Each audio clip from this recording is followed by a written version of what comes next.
Laureano, Claudio. Buenas tardes. ¿Cómo están?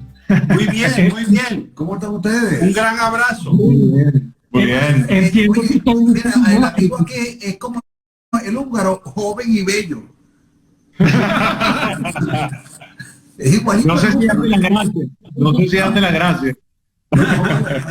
Voltea para que tú veas, voltea, mira, voltea, No. separados al nacer, son ustedes dos, ¿eh?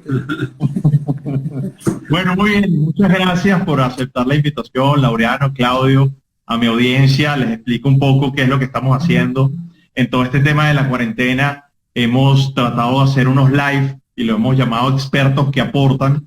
Y la idea es simplemente traer personas que aporten a la audiencia y nos hagan también desconectarnos un poco de lo que está pasando con temas súper interesantes. Y pues bueno, ustedes son referentes por muchísimas cosas. Déjenme los presento porque tal vez la audiencia no sea tan venezolana. Tenemos aquí gente de Colombia, de Argentina, de España, de Estados Unidos. Pues bueno, quiero presentarlos en paralelo, que creo que va a ser un ejercicio interesante.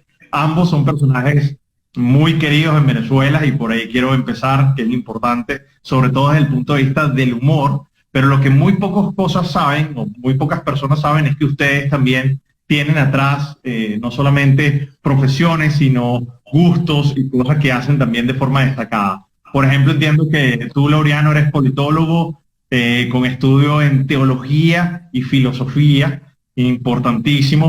Ambos son escritores. Claudio, tengo aquí un dato tuyo importante que tengo que decirlo.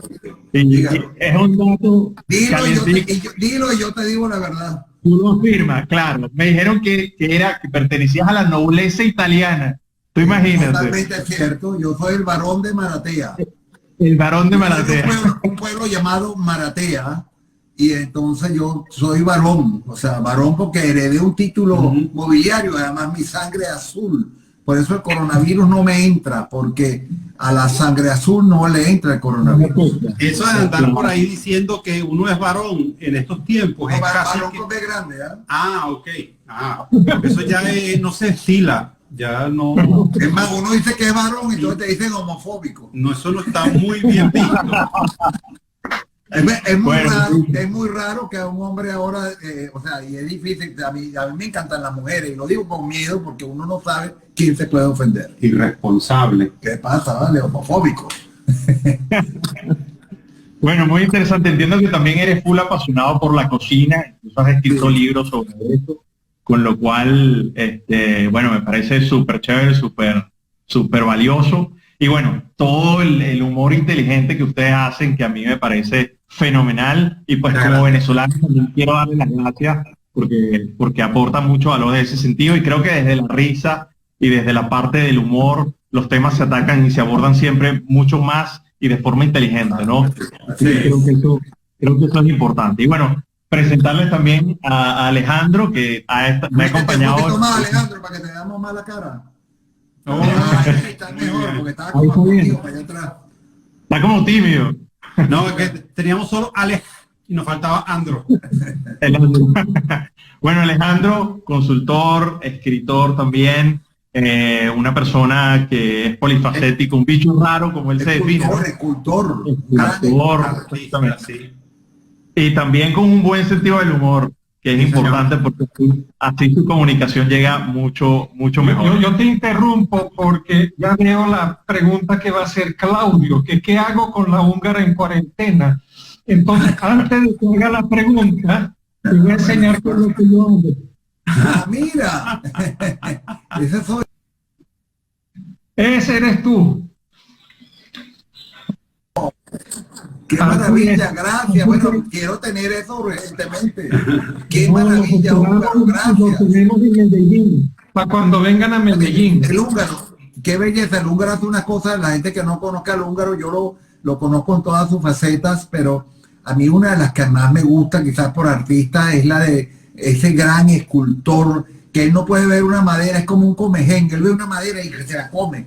Y tengo cuentos divertidos con él y sus maderas, porque él a veces me llamaba: Claudio, cortaron un árbol en tal parte, un árbol viejo, vamos a recogerlo. Entonces había que ir con una grúa y él recogía y se los llevaba a veces a su casa, los árboles viejos. Pero un día me dice, hay un árbol como de 3 metros de diámetro y vamos a recogerlo, vamos pues, pero lo va a llevar para tu casa, para mía. Entonces yo le dije, bueno, llévalo. Y yo oigo en la madrugada, en mi casa, oigo un ruido, y era una grúa que venía con un árbol cortado así como de 4 metros. Allá lo tengo en la puerta de la casa, que más yo sé qué hacer con eso. Todavía. Algún día. Allá esperemos que lo vaya a arreglar. Nada se pierde, nada se gana, todo se transforma. Claro, no. Déjenme presentar a Dani, aquellos que no lo conocen. Dani es mi gurú. Dani es fundador, bueno, es financista, financiero, y es un duro de las finanzas personales. Entonces, es bueno que lo conozcan, porque con Dani estoy aprendiendo cómo ganarme la vida con 3/4 de hora al día. Estoy haciendo un curso con él. Dani, yo tengo que aprender cómo ganarme la vida, o sea, cómo vivir con 3/4 partes de lo que vivía antes. Hay que trabajarlo bien. Es fundador de una empresa que se llama MDC Trading Academy. Entonces dan cursos de finanzas, cómo invertir. ¿Cómo se llama otra vez? Dímelo otra vez porque me gustó la cosa. ¿Cómo se llama la empresa? MDC Trading Academy, ¿cómo es? MDC Trading Academy. Es una academia donde aprendes, y para resumirte, hay que estudiar mucho, pero es una forma muy difícil de hacer dinero fácil. Claro, pero Dani, tendrás ahora, con lo que está viviendo la humanidad, mucho más trabajo, porque la gente tiene que replantearse muchísimas cosas en términos de economía, de vida, de inversión, de lo que sea. De inteligencia emocional, todo eso afecta a la inversión. Entonces, claro, estos son tiempos donde no solamente te permite reinventarte, porque ya es obligado reinventarte, sino también te permite ver otros horizontes que son muy importantes. En el caso de la inversión, pues ahora es muy democrático, es decir, lo puedes hacer en cualquier parte del mundo, solamente necesitas acceso a internet. Para nosotros los venezolanos ha sido una vía de escape interesante, pero eso sí, Laureano, hay que hacerlo excesivamente profesional. Esto no es soplar y hacer botella, como diríamos en Venezuela. Hay que hacer una carrera, una profesión. Sí. Así es. O sea que yo soy como tú, pero exactamente como a la inversa. Es decir, si alguien ve lo que yo invierto, es la mejor manera segura de perder el dinero. Es decir, mi consejo es, vean cómo invierto yo y no hagan eso. Justamente te iba a decir esto. Entonces, si eso es así, avísame para invertir con lo contrario. Fíjate que ahorita hablamos con un amigo común que es economista y nos decía que ahorita el problema está iniciándose, un gran problema económico gigantesco en el mundo entero, y que va a cambiar toda la forma de ver la economía antigua y la que viene ahora, que nadie sabe lo que va a pasar, pero lo que sí se sabe es que viene una crisis muy grande que se va a reflejar mucho, inclusive en la cuestión de la casa, de venta de apartamentos, que las casas que valían $150,000 están valiendo ahorita $60,000, ahorita, en este instante. Porque, bueno, el mundo cambió. Pues, por ejemplo, aquí en Tenerife había cuántos apartamentos de alquiler. Bueno, 35,000 que van a dejar de ser utilizados como apartamentos de alquiler ocasional y pasarán a ser alquilados como apartamentos por largo tiempo. O sea que eso va a bajar el precio de los alquileres para comenzar. Estamos hablando de Tenerife, pero en el mundo en general va a pasar una cosa muy difícil, creo yo. ¿Qué piensas tú de eso? No, totalmente. Mira, yo tengo un programa todos los domingos en el canal de YouTube, donde yo siempre he hablado de eso. Yo tengo 2 años diciendo que viene una crisis importante. Claro que no dimensioné que iba a ser tan importante. Y lo que yo pienso son 2 cosas. Nosotros como sociedad tenemos que reinventarnos. Tenemos que buscar cosas que no tengan contacto físico. ¿Ok? Que eso es fundamental a partir de ahora. Pero también necesitamos que los gobiernos no solamente hagan las mismas cosas que han hecho cada vez que hay crisis, que es sacar plata a la calle, subsidiarte, en fin, haciendo una especie de socialización, ¿ok? Sino lo que tiene que hacer es fomentar, para proteger los empleos que se están dando ahora y que se están perdiendo, fomentar que estos emprendimientos locales sean mucho mejor, mucho más fuertes, mucho más estables, mucho más innovadores, para que puedan reclutar a toda la gente que está perdiendo el trabajo. Entonces, claro, creo que desde este punto de vista, los gobiernos todavía no han reaccionado, y nosotros como sociedad lo tenemos que empezar a demandar. Claro, es decir, no sé si hacer el paralelismo con lo que te escucho decir, esto se parece mucho a ese momento de nuestra historia universal cuando comenzaron a surgir luego del medioevo los pequeños artesanos, los pequeños comercios, y entonces en este momento de tanta globalización, uno nota también que hay otra corriente, que es la de las pequeñas cosas que está haciendo la gente, que son sumamente interesantes, que son locales y que tienen un valor agregado increíble. Claro, porque son los únicos que te salvan de esta crisis, son los únicos. El emprendimiento local es el único que te salva de esta crisis. Pero eso sí, con visión global, como debe ser, con visión global. Claro. Así es. Entonces, bueno, yo creo que todo lo que está pasando, esta crisis al final es una aceleración de lo que ya venía. ¿Ok? Así lo estoy denominando yo. Que creo que es una forma de verlo muy disruptiva, pero al final ya nos están obligando a eso. Así es, así es. Y hay una tendencia a nivel mundial de que el empleo, como lo hemos conocido hasta ahorita, sencillamente va decreciendo, y cada vez habrá más gente autónoma y que trabaje desde la casa o desde otro. Entonces, la pregunta que se hace Dani, y ese fue el título de este encuentro, es la pasión. O sea, ¿a qué se dedica uno? Y claro, es muy importante encontrar la pasión, pero ahí tenemos la primera pregunta filosófica para Laureano, que estudió teología, porque indagamos en el diccionario etimológico y la palabra pasión viene del latín, pasio, pero además eso representa padecer, sufrir, tolerar en un día tan emblemático como la pasión de Cristo. Claro. Entonces, ¿cómo haces tú el puente entre esa pasión, de donde viene la palabra en griego también patos, patológico, a la pasión de lo que a mí me gusta, con lo que yo conecto, con lo que yo disfruto? Porque si hago lo que a mí me apasiona, lo haré con gusto y seré bueno.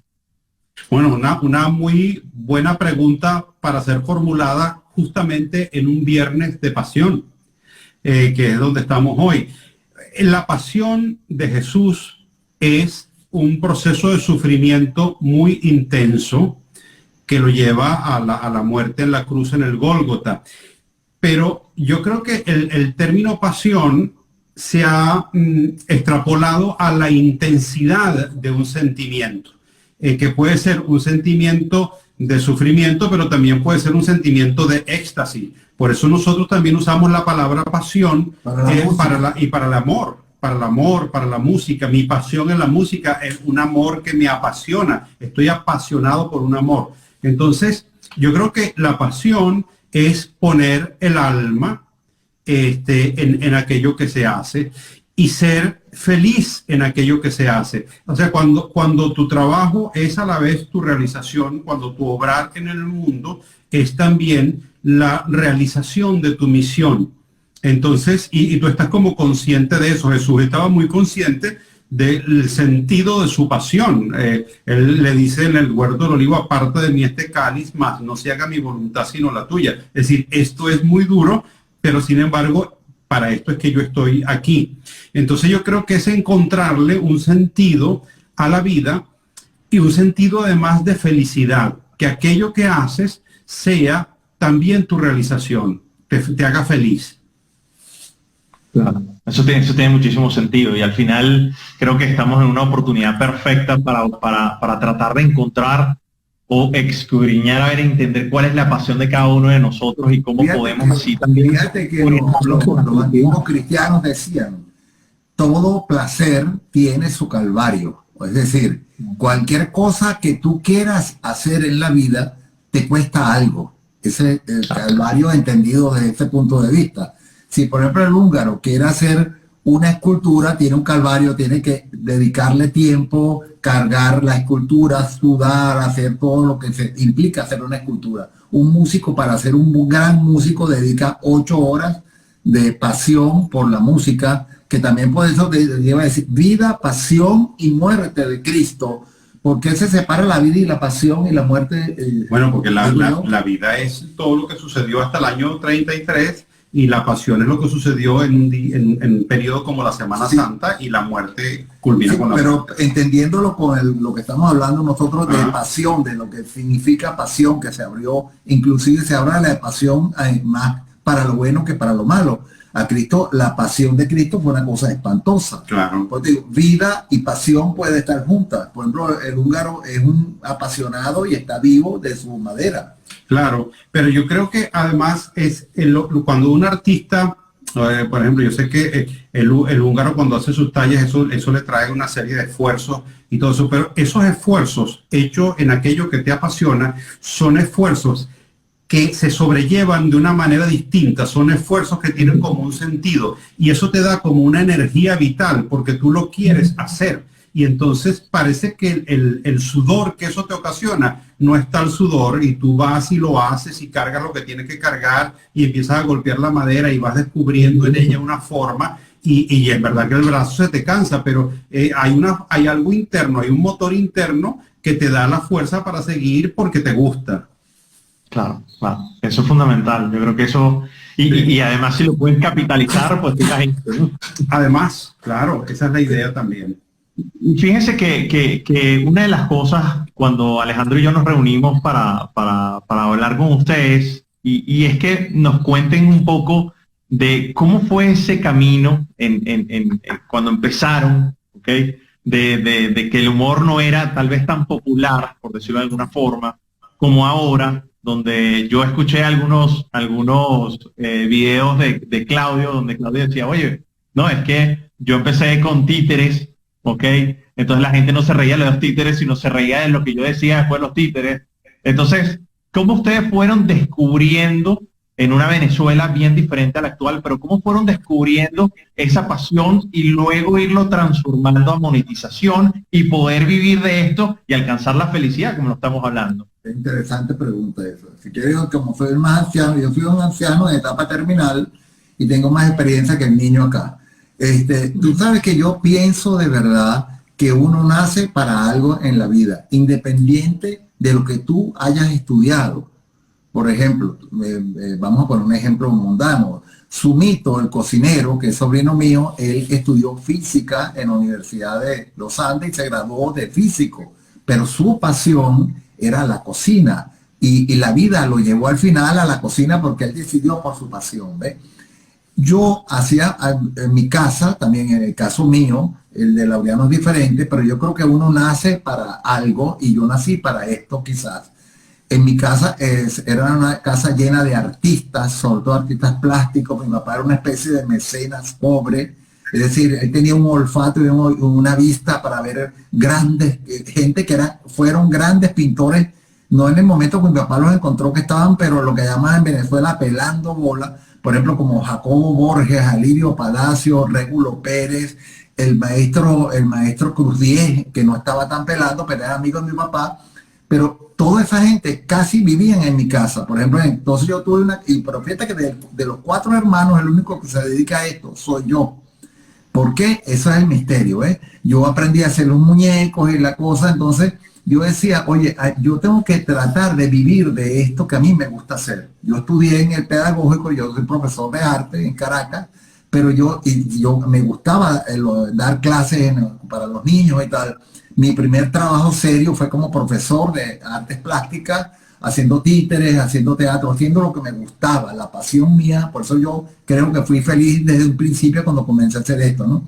Pero la vida va cambiando, y en el caso mío, pues yo, como ese cuento que tú viste mío por ahí, pues yo hacía los títeres, después empezamos a hacer puros títeres para niños, después hacíamos títeres para adultos, que era una novedad en Caracas, porque casi nadie hacía títeres para adultos. Se llamaba el Grupo Herodes, se llamaba el grupo nuestro, el Grupo Herodes. Y me decían, ¿pero por qué Herodes? Bueno, porque es la única persona que ha tratado seriamente a los niños, decíamos nosotros, ¿no?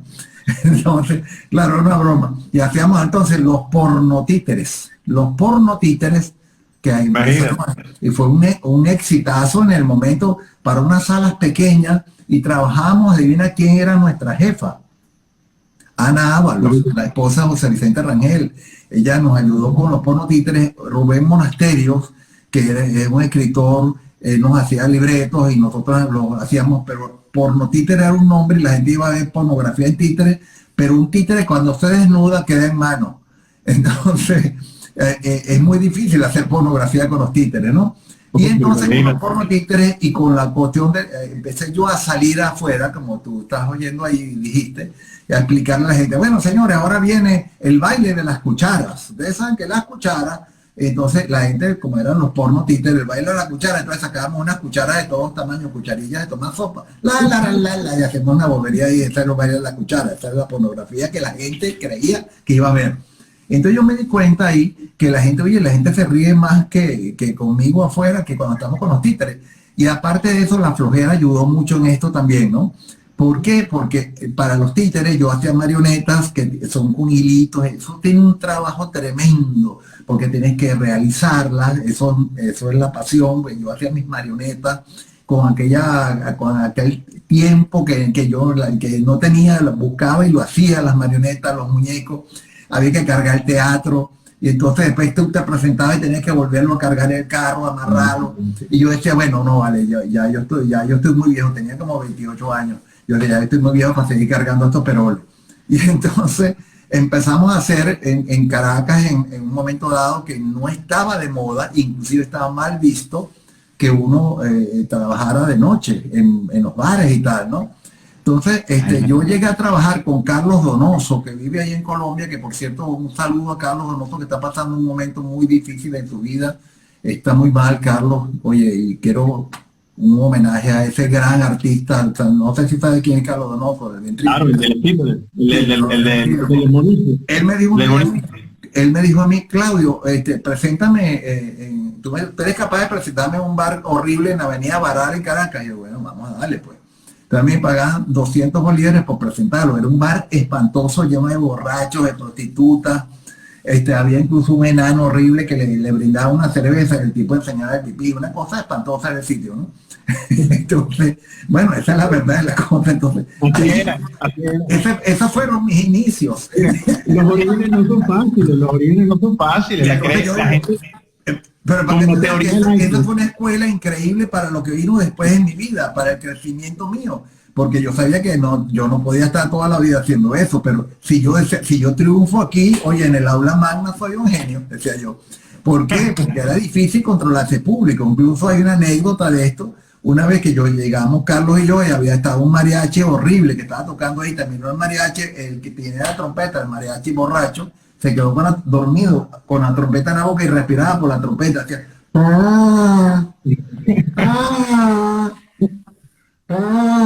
y yo le dije, Carlos, déjalo, que eso es parte del show, déjalo todo el tiempo. Y entonces yo presenté, bueno, tal, y lo que podía, yo no era conocido para nada, y Carlos estaba comenzando a ser conocido para los borrachos, bueno, que salga el mono, que salga el homosexual y tal. En ese mundo yo comencé y llegó un momento, fíjate bien, que llegó un señor llamado Benjamin Friedman, que es un escritor, un intelectual que dijo, oye, vale, que venía de París, y dije, ¿por qué no hacemos una especie de Moulin Rouge?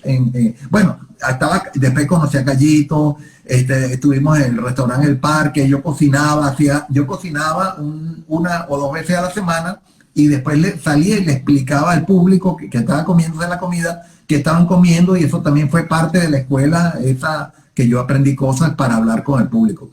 Más adelante se funda la Guacharaca, y entonces, bueno, pero antes de la Guacharaca, Benjamin Friedman reúne a Tania Sarabia, a Freddy Galaviz, a, ¿cómo se llama? El 4 de la Renata Guayanesa. El 4, Pérez Rossi. No, ¿cómo hace Pérez Rossi? Chico, tú eres loco. Digo, no.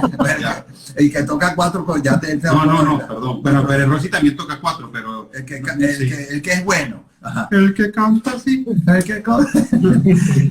El enano y yo. Y entonces Miguel Ángel Bosch. Él tocaba, el del 4, él trabajaba con nosotros, hacía la música.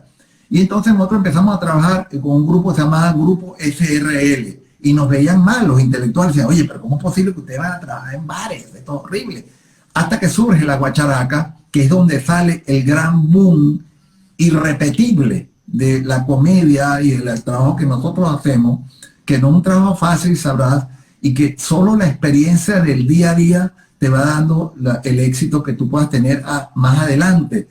Y no Y Laureano siempre lo digo, yo también, que el que busca la fama, el que busca estar en la palestra, no la consigue a propósito, sino que te llega a ti solo porque te la has ganado.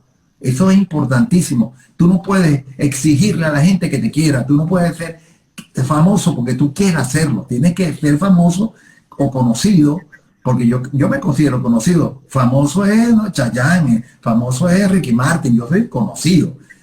Conocido. Son famosos y están buenos. Y, claro, y gracias al trabajo que uno hace, ¿ves? Y entonces, en la Guacharaca, ahí fue donde Laureano, el Conde del Guácharo, yo soy padrino del Conde del Guácharo, llegó Laureano a la Guacharaca un poco asustado, que también venía de un bar de mala muerte de la avenida Baral. Entonces ese fue mi cuento, ¿no? Y ahí uno empieza como a crecer, a cambiar incluso la forma de hacer el trabajo. Yo me acuerdo del primer día que fue Laureano a la Guacharaca, que él filma, que era un tipo así bien fuerte, así, con una cara que le daba miedo, porque tipo, a él le gusta caer mal, al filma, él no es malo, pero a él le gusta caer mal, entonces una cosa que él tiene, ese amigo tuyo, y yo, bueno, más o menos, de Radio Caracas, ponlo ahí para ver, pues entonces hizo nervioso, y yo, es muy grosero, no sigue, que eres muy grosero. Porque, pero uno va creciendo y esto, cada show que uno hace, cada encuentro con la gente, entonces bueno, se van despertando otras cosas, vas escribiendo, haciendo los libretos, o vas escribiendo el humor que nosotros hacemos, por ejemplo, Laureano y yo, Emilio Lovera, tiene mucho que ver con las cosas que uno mira en la calle, que uno ve en la calle. Yo siempre le digo a la gente, nosotros, ¿qué hacemos nosotros? Salimos a la calle, miramos qué hacen ustedes al público, miramos qué hacen ustedes y después venimos y se lo contamos y ustedes nos pagan para que nosotros le contemos a ustedes lo que ustedes hacen. Eso es así. El humorista es un gran observador. Zapata decía que un humorista es un enfermo mental cuya enfermedad le impide ver la vida tal cual es. Y entonces inventa cualquier locura. Bueno, esa es la historia más o menos resumidita en la mía. Ahí les tengo una pregunta a Laureano, porque hay un paralelismo. Los dos venimos, digamos, de una emigración. Tú has conocido la pobreza. Entonces, ser apasionado del humor y dedicarte al humor es un acto de valentía, porque posiblemente también te dijeron, tú estás loco porque no tienes una profesión decente. Claro que sí. Sí, claro. Sí, en mi caso además yo tenía una profesión decente y yo quería trabajar en mi profesión decente. Yo no estaba buscando trabajo como humorista, ni siquiera me consideraba humorista. Lo que sucedía es que las puertas del trabajo politológico no estaban fácil y las puertas que se me abrían eran las que yo no quería tomar hasta que un día dije, mira, la situación se está agravando, oye, yo voy a tomar la primera puerta que se abra. Y se abrió la puerta del humor para hacer algunas cosas. Bueno, lo del autobús fue previo. Maduro es presidente de Venezuela por culpa de él. No, pero eso es otra historia. No, eso es verdad. Bueno, es que mi situación fue tan complicada que yo empecé a buscar trabajo como chofer de Metrobús y me anoté en la lista y ya me habían llamado para el entrenamiento y entonces fue cuando me salió la posibilidad de una beca para hacer un curso de posgrado y renuncié a la compañía de Metrobús, entonces tacharon mi nombre Márquez y llamaron al otro que estaba por la M y eso cambió toda la historia de la humanidad. Sí. Pero bueno, el caso es que cuando se abrieron las puertas del humor, pues yo empecé a hacer cosas en Radio Caracas y yo lo asumí como que era algo provisional en mi vida. Si yo estudié para ser profesional de la ciencia política y no para estar en el humor, porque yo pensaba que el humor era una cosa accidental, esporádica, que no era como mi misión de vida, hasta que en algún momento, reflexionando sobre el asunto, dije, bueno, pero yo me empeño en darle al mundo una cosa que el mundo no me pide ni quiere de mí, y por otro lado, no estoy tratando de hacer lo que el mundo sí valora y quiere de mí. Entonces un día cedí y dije, bueno, voy a hacer lo que el mundo quiere, pero además voy a aplicar lo que estudié en el tipo de humor que hago y voy a tratar de elevar el humor lo que más pueda y convertirlo en un elemento de formación política, de discusión de problemas para la gente. Y bueno, y la rentabilización efectivamente se volvió cuando comencé a trabajar en Radio Caracas. Uno hace momentos de inversión y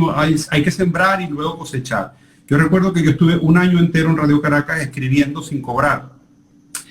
estaba aprendiendo el oficio y lo hacía como por afición y por gusto. Cuando pasó un año y recibí una buena oferta de trabajo por otro lado, entonces fui a Radio Caracas y dije, mire, yo no puedo seguir trabajando acá porque tengo una oferta de trabajo y creo que me voy a renunciar. Entonces me llamaron y me dijeron, no, nosotros le tenemos ya una oferta de trabajo para usted. Y ahí empecé a hacer cosas y después de ahí, pues en el espectáculo público, y eso ha sido mi misión de vida, además también mi manera de vivir y mi modus vivendi, como se diría en latín. Y eso es muy interesante porque ambos coinciden, y yo estoy muy de acuerdo con ustedes, que cuando uno hace lo que le gusta, primero no lo hace por dinero. El dinero es una consecuencia, como tú dijiste, Claudio. Y como la fama igual. Sí.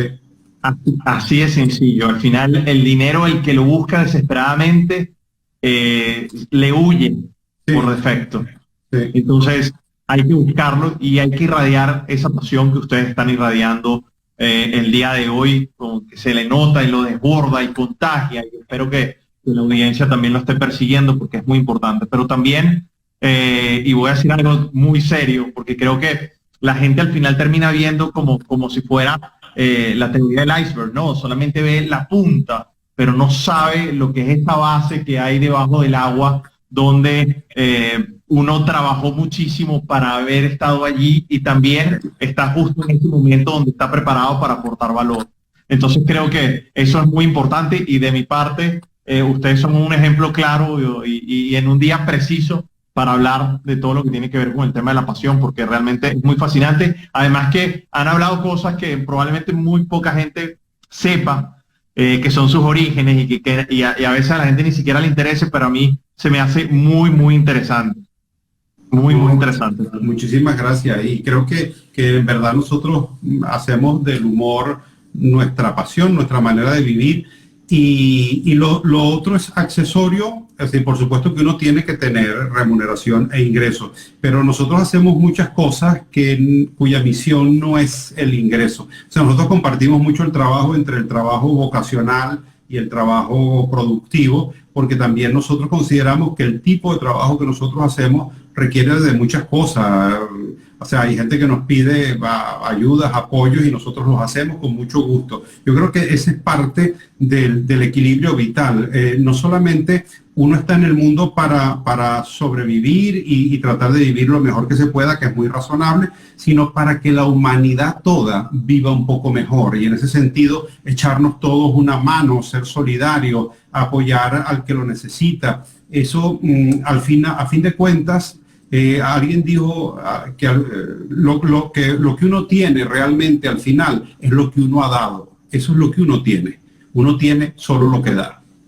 Fíjate, es una cosa que te quería decir.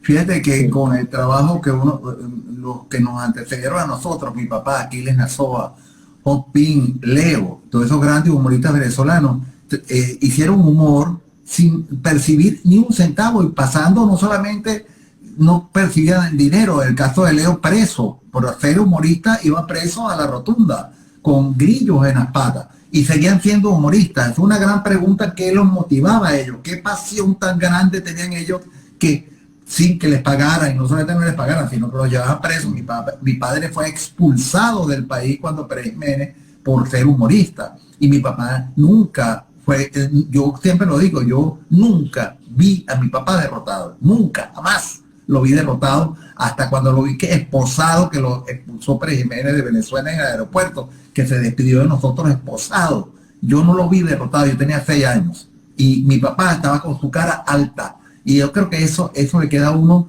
como un sello, ¿no? Oye, este hombre. Entonces por eso cuando nos tocó a nosotros, ellos llevaron las verdes, las maduras nos ha tocado a nosotros. Sí, bien dicho, nos tocaron las maduras. No, las hemos ido ganando de verdad. Y entonces a mí me gusta mucho lo de, por ejemplo, las empresas que cuando habían empresas en Venezuela que lo contratan a uno porque entendieron que sus obreros, sus empleados, sus ejecutivos necesitaban de alguna forma un cariño un cariño con otras palabras que no sea solamente la palabra empresarial. Entonces por eso nos contrataban para hacer show con ellos, y entonces la gente se pone feliz y te quiere. Yo creo que ese es el gran pago que yo tengo en la calle, y Laureano también. Es muy raro una persona que le tenga rabia a uno y nosotros, no, oye, Claudio, ¿cómo estás? Y te abrazan y te besan.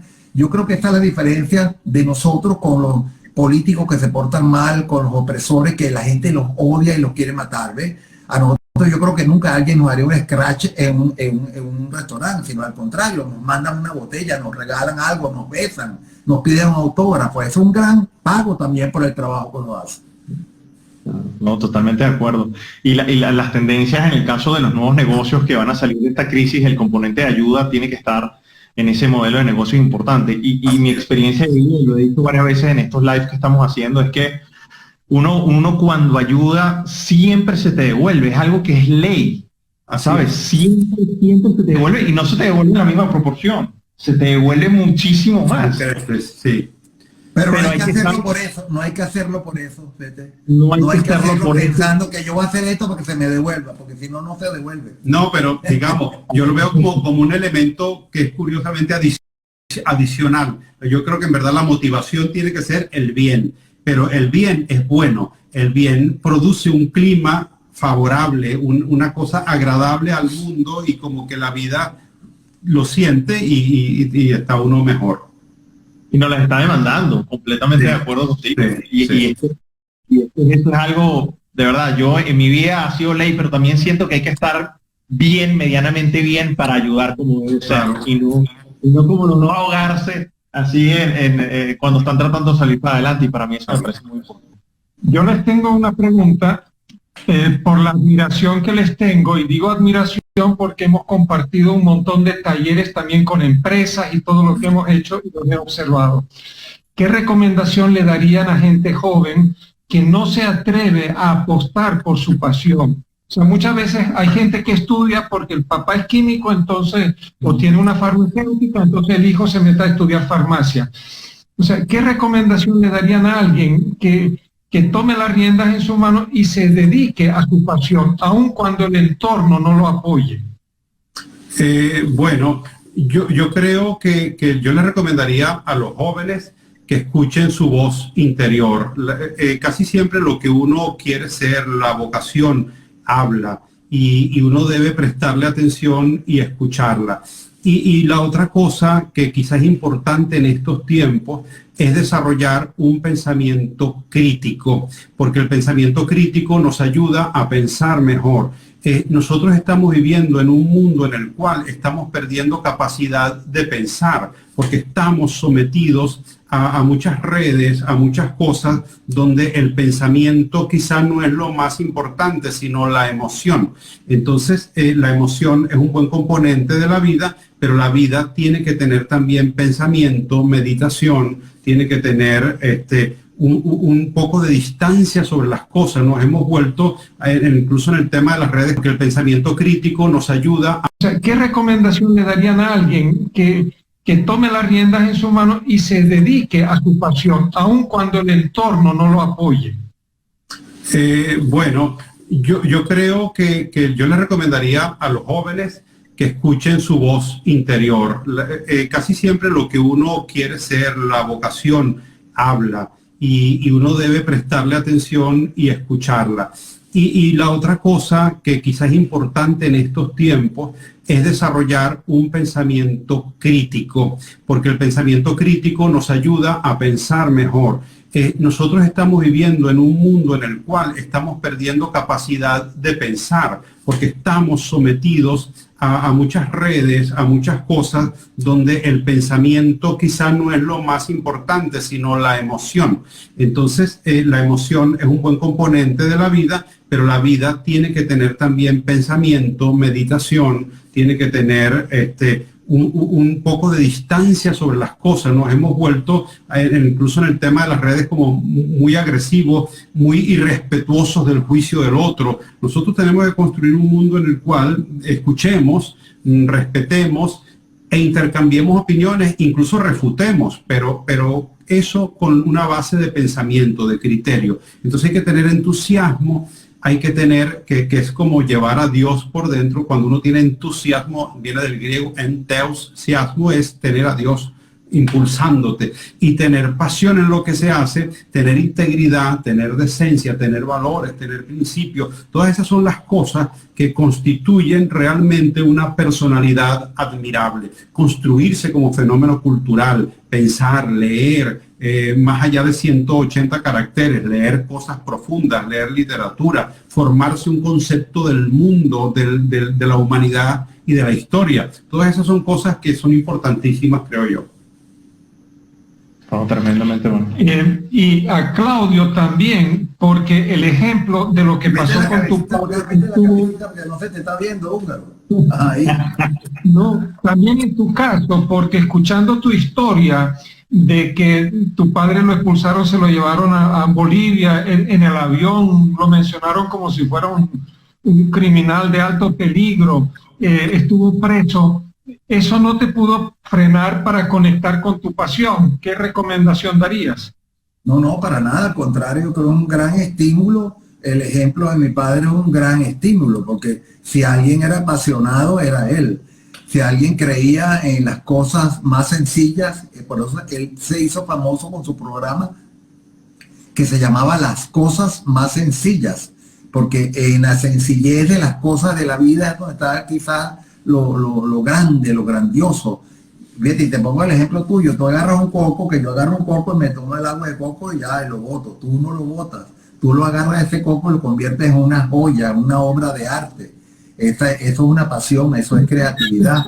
Fíjate, yo le digo a los jóvenes, casualmente estaba hablando hoy con una muchacha que tiene 21 años, tiene la muchacha con que estábamos hablando hoy, que ella está estudiando con una gran pasión, ella estudia idiomas, pero realmente yo le decía a ella, bueno, qué bueno que estás estudiando eso que estudias, igual que Sumito que hablamos, qué bueno que Sumito estudió física, qué bueno que Laureano estudió una cosa aparentemente inútil como la politología, que eso es para ser desempleado toda la vida, pero fíjate que la universidad pasó por Laureano, la universidad pasó por Sumito, la universidad va a pasar por el que estudia lo que sea dentro de una universidad. Ya eso es un gran valor, y la vida misma después te lleva a un camino que a veces no tiene que ver con lo que tú realmente estudiaste, sino con algo que te apasionó y te enganchó. Hay muchos, ustedes que son emprendedores, saben de emprendedores, hay muchos abogados, sobre todo los arquitectos. No sé si ustedes han notado los arquitectos que tienen una gran imaginación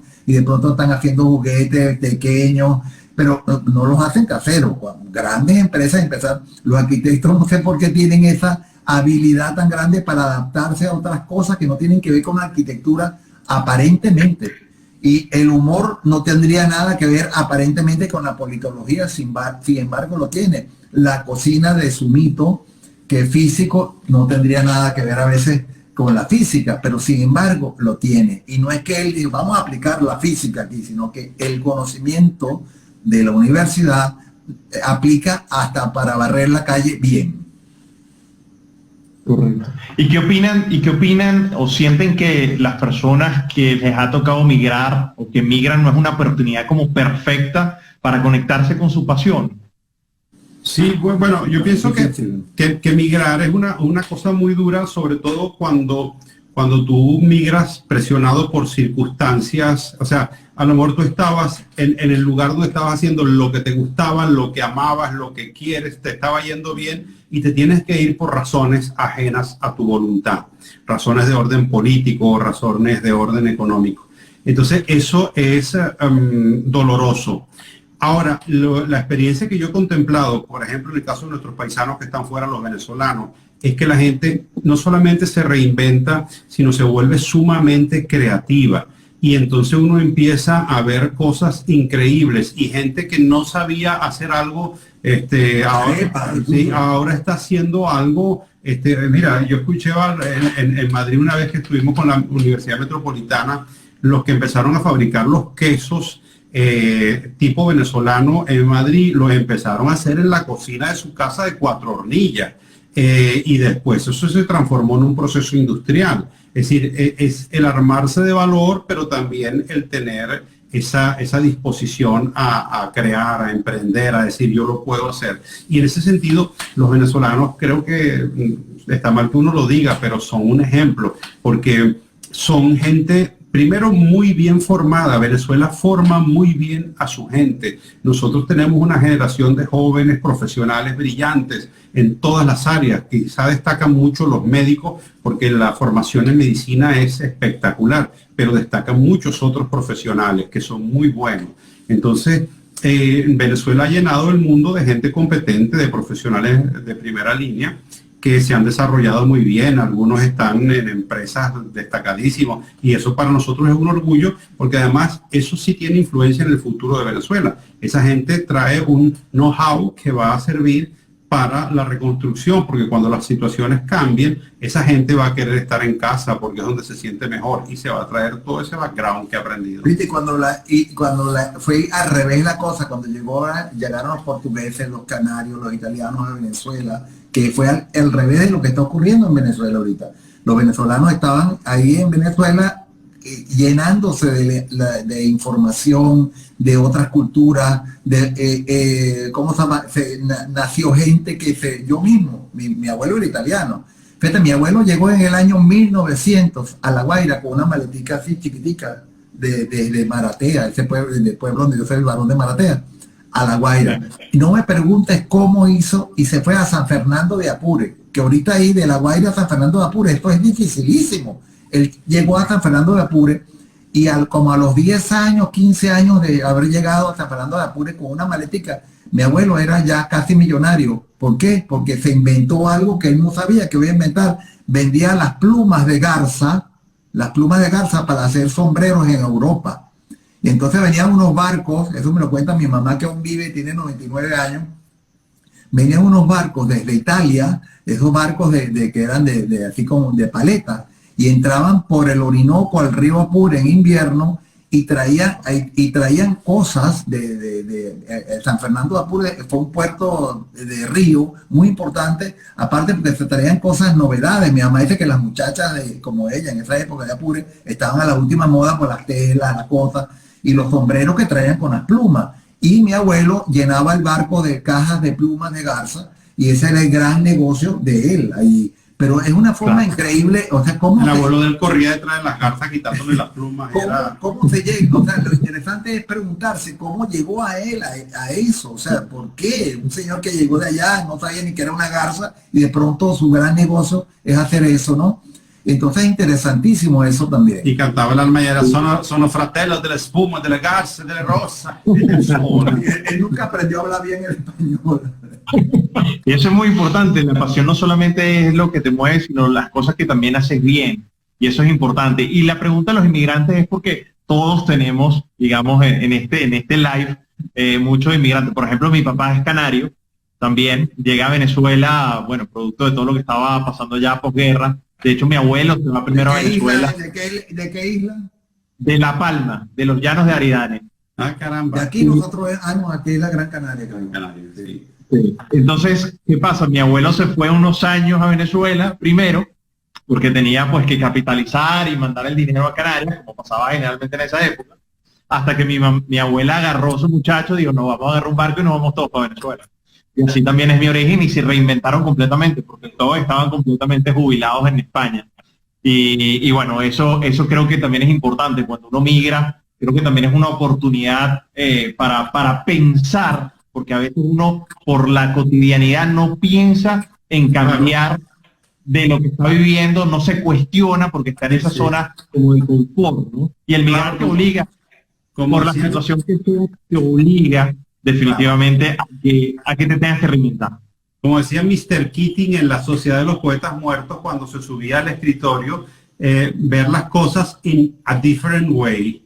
Hay que ver las cosas de una manera distinta y uno empieza a ver cosas que a lo mejor no había visto. Fíjate que con la inmigración canaria, que tú eres canario, y que aquí tú sabes que el gran problema de las Canarias casi es el agua.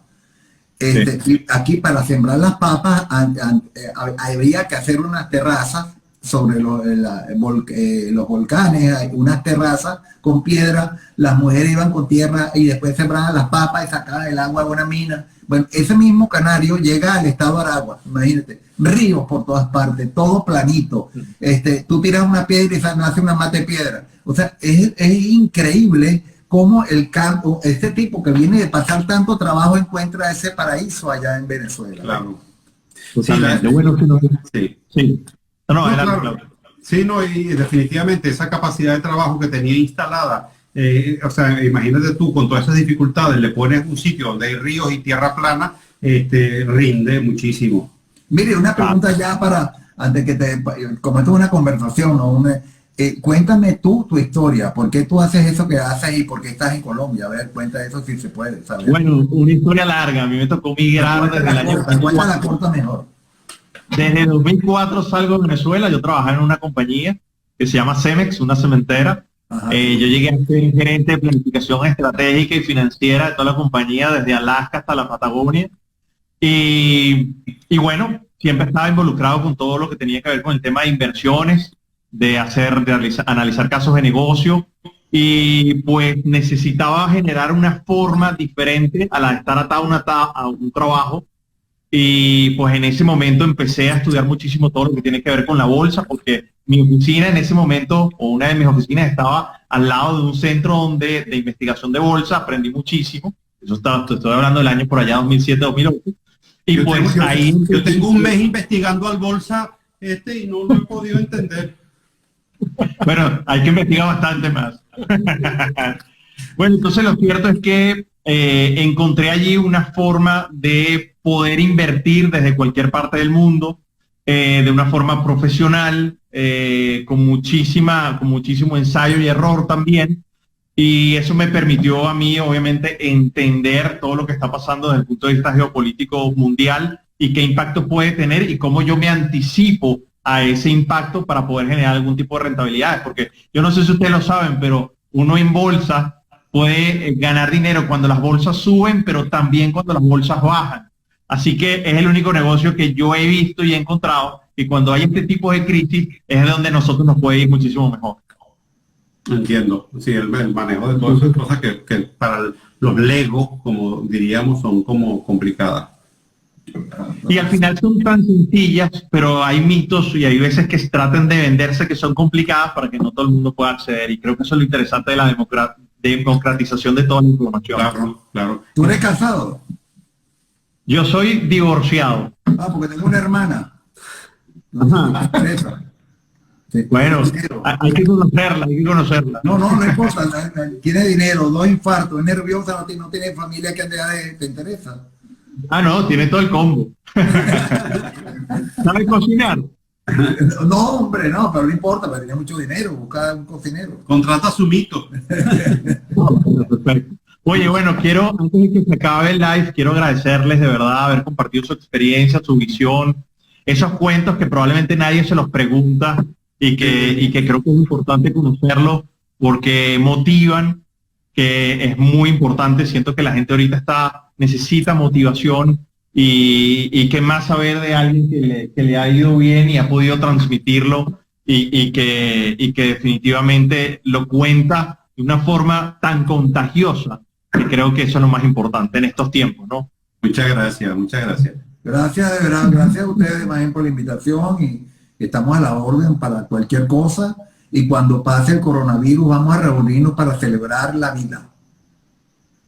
Claro que sí. Así es, y hay una cosa muy importante que yo aprendí con ustedes, que el humor en realidad es una forma diferente de ver la vida para crear conciencia.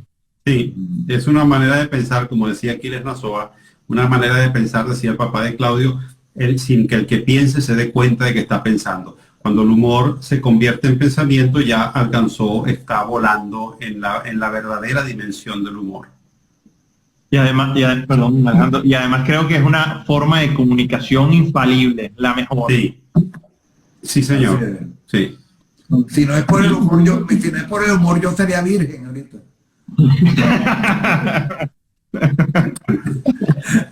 Bueno, 1.000.000 de gracias. Espectacular. Gracias, de verdad. Gracias, Húngaro. Gracias, amigo. Encantado de conocerte. Gracias, igualmente. Gracias, Alejandro. Gracias, hasta luego. Saludos a la Húngara. Con gusto. Mira. Saludos. Yo dame mi paleta. Esa es mía. Esta es la única cuchara que no aguanta, que se le va el líquido. Esa es mía. Qué bueno, hasta luego, pues gracias. Hasta luego.